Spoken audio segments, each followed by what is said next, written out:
Јас им посакувам успех на сите кандидати, нема да коментирам ниту имиња, ниту пак ќе се мешам во внатре-партиски постапки за избор на кандидат. Во една прилика реков и повторно ќе повторам,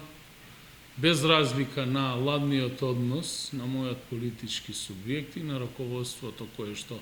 во моментов менаџира со него, на Социјалдемократскиот сојуз му се потребни суштински реформи и најмалку што му е потребно во овој момент е да избира лидери кои што се во сенка на поединци.